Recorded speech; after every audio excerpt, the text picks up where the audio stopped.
Yeah, so I'm Justin. I've been with the company for several years. I work on the communications team, so mostly interacting with reporters, writing stories about Kickstarter, strategizing about what types of stories we want to surface and tell our community.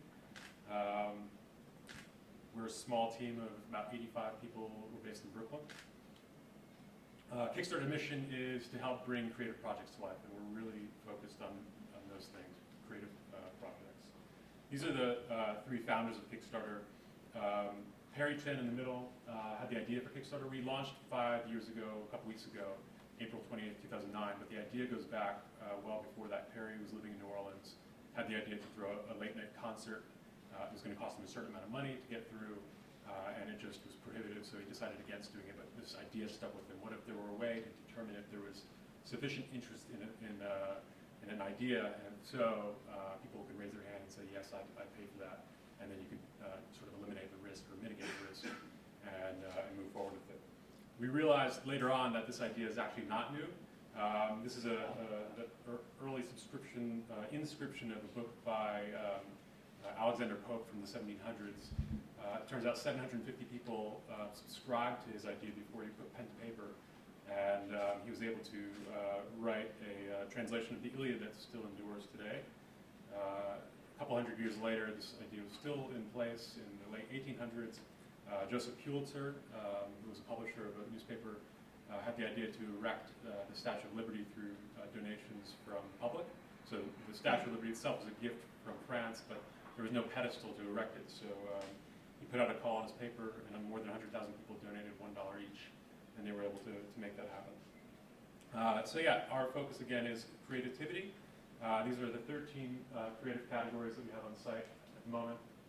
Art, comics, dance, design, fashion, film, food, games, music, photography, publishing, technology, and theater. I'm here to talk mostly about publishing. There's more than 100 subcategories within these 13 categories. Just some quick stats. As of March, and this is based on yesterday, we have a very transparent data page on the site where you can sort of see the numbers behind Kickstarter.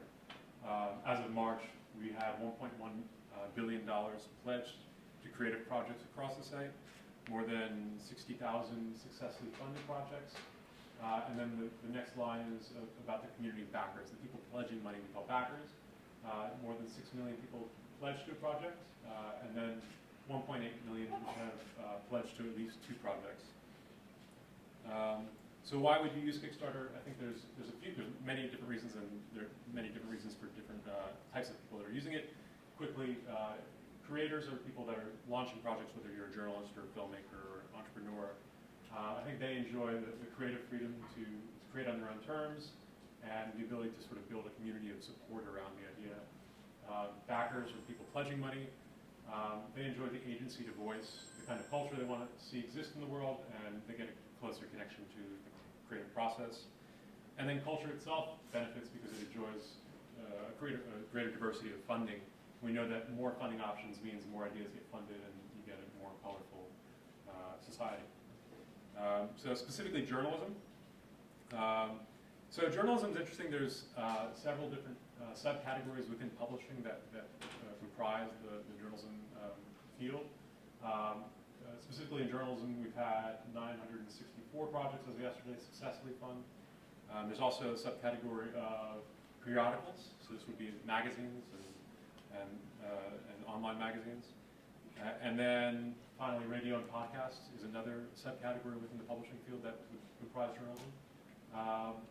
And within those 3 subcategories I mentioned, within the journalism subcategory, 950 plus projects, 3.6 million funded, and 58,000 pledges. So those are not specific people pledging, but I've, for instance, have backed more than 600 projects. I've backed a number of journalism projects, so that's the number of people, or number of pledges, not people pledging.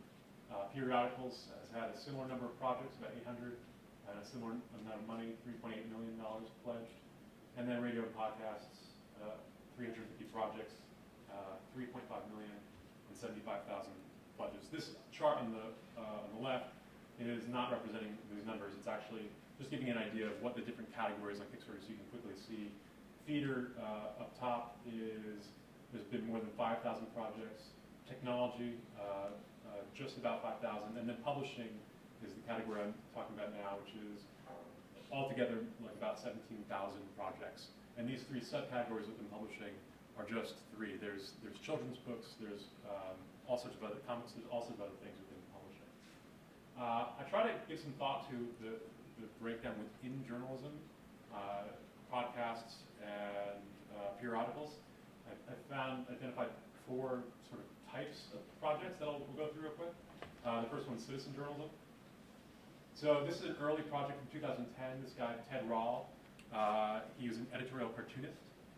In 2001, just after we went to war with Afghanistan, the Village Voice and NPR affiliate in California paid for him to go to Afghanistan to cover the war.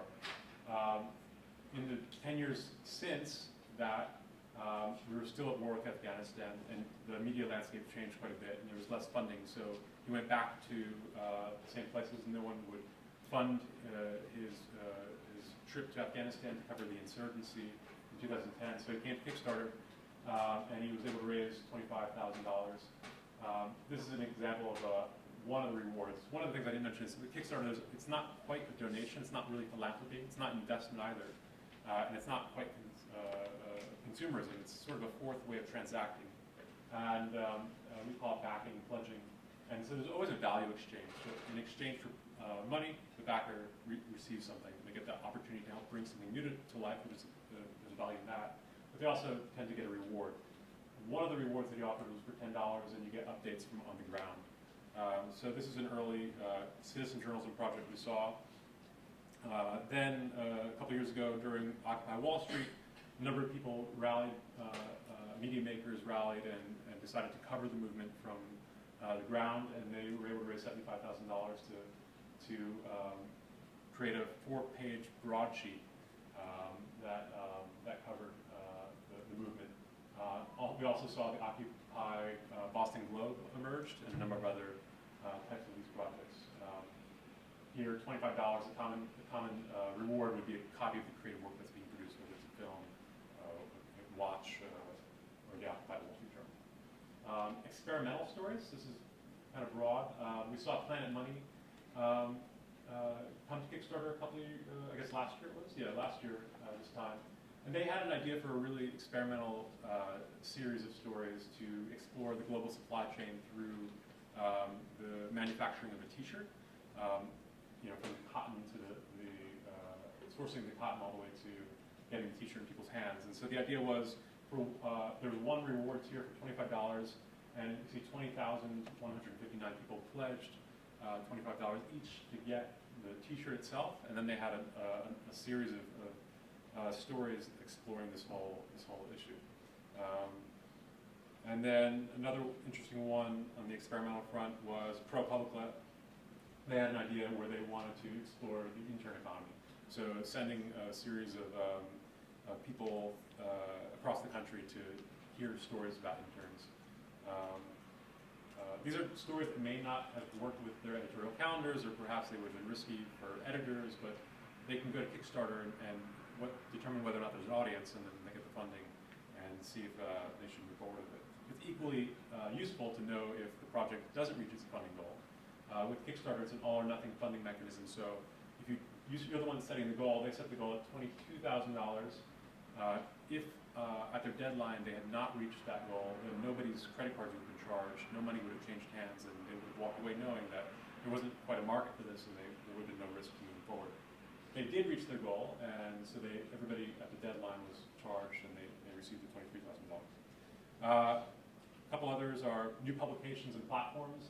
There's so many of these. I just chose two. This is a really fun one. I backed this one.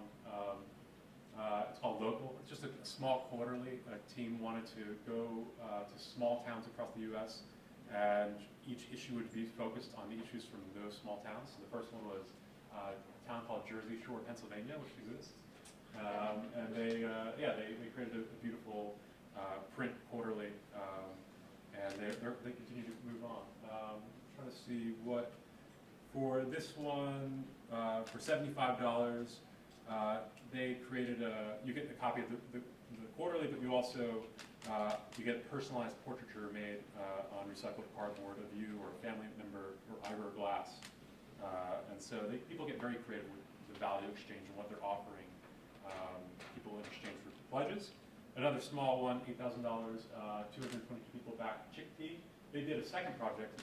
You're entitled to launch as many projects on Kickstarter as you like. We've seen this happen a number of times. And they brought this vegan quarterly to life to sort of explore vegan recipes and the vegan community. And it was a really great little project. And then innovation, which is kind of interesting. There's a number of different journalism-oriented projects that exist that are, for lack of a better word, I'm just going to call it under the bucket of innovation.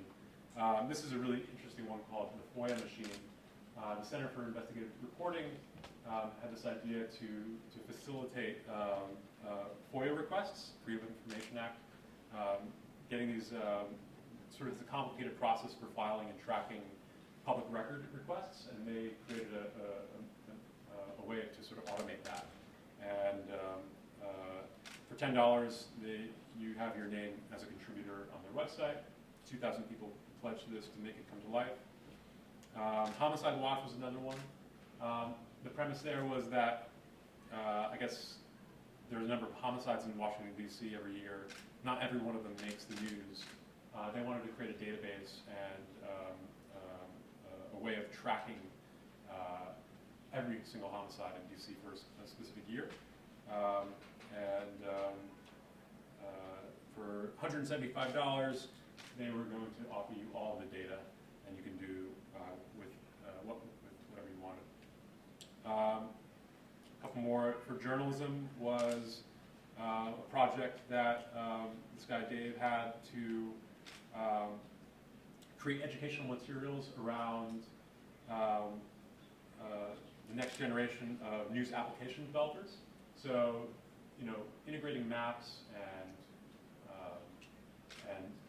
data tools, applications into newsrooms, and trying to help people understand how to navigate that. So he raised some money to create these educational materials. And then the last one I have here is called Speak Out Tunisia. This is an interesting citizen journalism project during the Arab Spring. Someone wanted to create training material for Tunisian citizens to help them understand how to chronicle the movement themselves through digital media and online journalism. And she was able to raise $20,000 from 240 people to create that platform. There's a number of these during the Arab Spring. We saw, just like the Occupy Wall Street movement, citizen journalists coming to Kickstarter to bring experimental new ideas to life. So those are the projects I selected and available for questions. Does anybody have them? Great, thanks, Justin. It's great to see all the variety of the kinds of projects people do.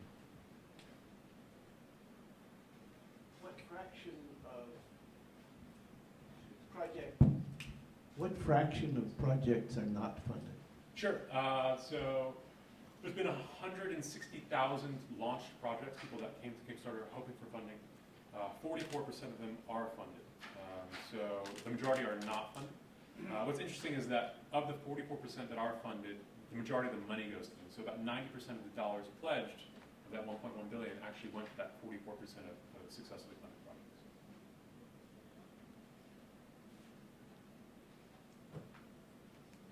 Have you ever tried or considered developing a tool that helps prospective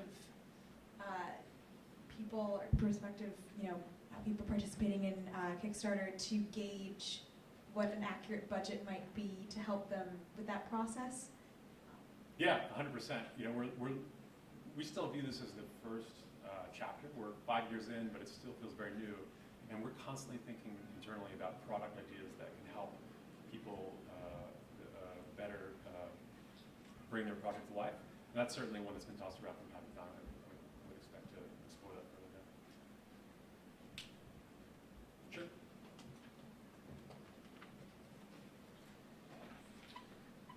Hi, I'm Heather. I'm a Town Eye Fellow, and we came to your office a couple months ago in Greenpoint, and I saw you guys did like a block party a couple weeks ago. So can you tell me more about like what kind of stuff you're doing offline to get creative minds together and things like that? Yeah, we're trying to bring to life Kickstarter in real life. The block party was a way to sort of introduce ourselves to the neighborhood. We purchased a building and created a long-term home for ourselves in Greenpoint that we're really excited about. But we also do a number of offline events to bring the community. There's such a tremendous and colorful community of people that are on Kickstarter, the site. So we try to create ways to bring them all together in real life. We have a film fest coming up this summer where we'll be able to do that and bring together people with food projects and films alike. So it'll be great.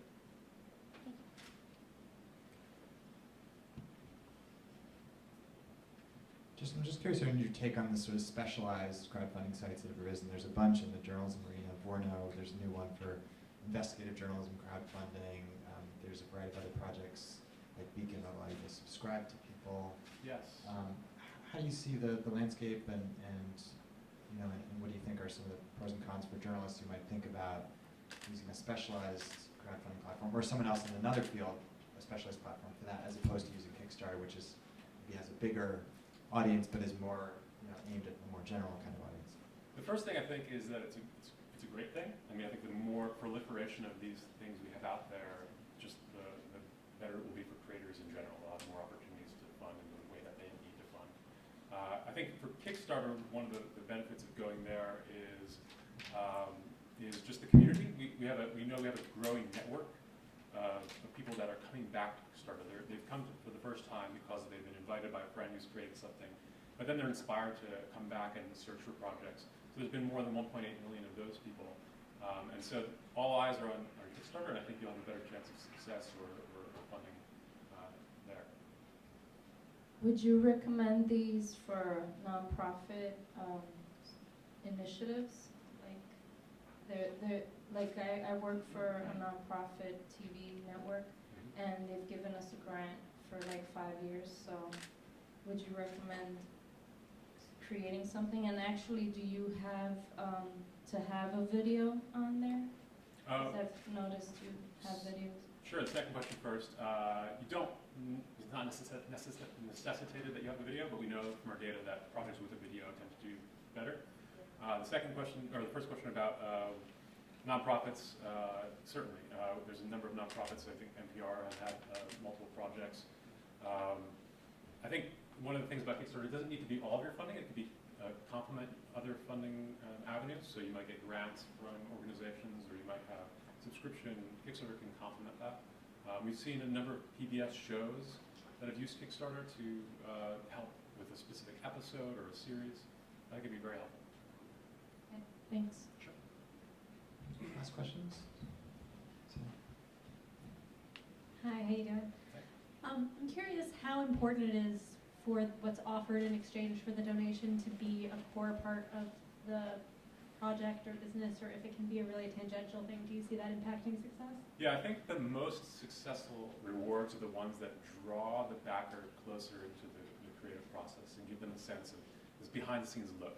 I think those tend to be really, really impactful. I think offering a copy of the creative work itself tends to be really, really popular, and a lot of people will want the digital download of the album or this DVD from the film, the magazine.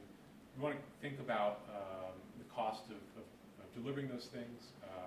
One of the most exciting rewards I saw was from this guy named Zay Frank, who was a publisher, and he created a lot of creative rewards. And I think for $500, he said he would walk a mile in your shoes. So if you sent him your shoes, he would put them on and walk a mile. And somebody pledged the money who thought that they might not have be able to walk anymore at one point in his life, and he was able to, but the pair of shoes reminded him of that part of his life. And Zay put them on, and they were size 11. I think he's a size 13. And he did this great video vignette of the whole experience. So people get really creative with the value exchange. I think that's one of the more fun things to do.